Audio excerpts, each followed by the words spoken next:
So the Federal Trade Commission, the FTC, has criticized Microsoft's move to raise prices on its gaming subscription service, Xbox Game Pass.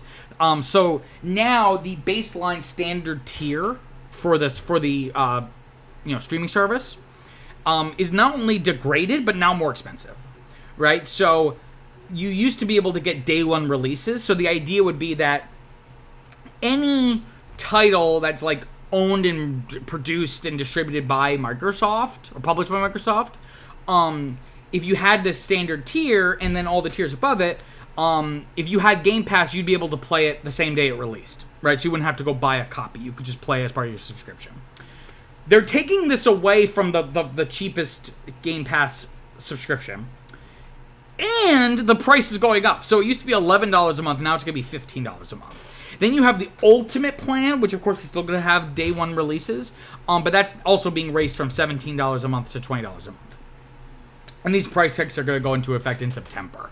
We have a quote here from the FTC saying, quote, Microsoft's price increases and product degradation, combined with Microsoft's reduced investments in output and product quality via employee layoffs, are the hallmark of a firm exercising market power post-merger. Product degradation, removing the most valuable games from Microsoft's new service, combined with price increases for existing users, is exactly the sort of consumer harm from the merger the FTC has alleged, end quote. So what merger are they talking about here? So a little bit of context.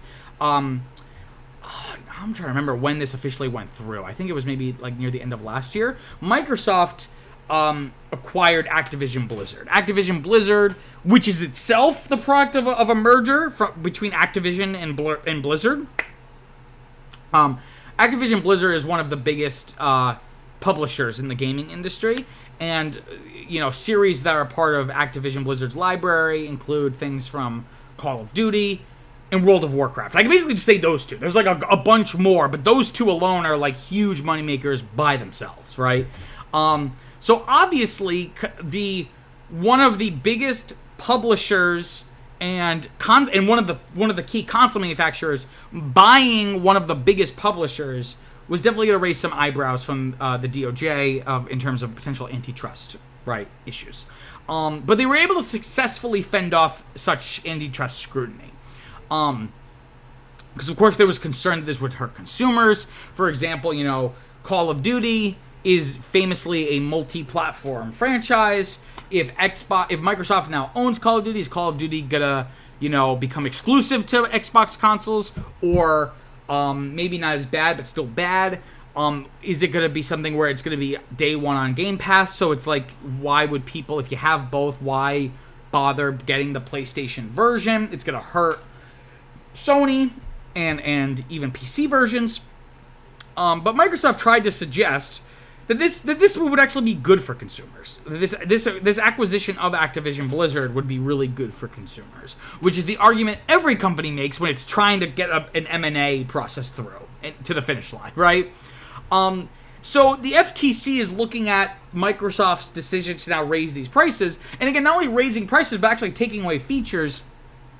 While there's nothing specific about this regarding Activision Blizzard IP, the FTC is trying to appeal this decision, right? The decision to allow this acquisition to happen. Earlier this year, Microsoft laid off nearly 2,000 employees from Activision Blizzard, from these acquired teams.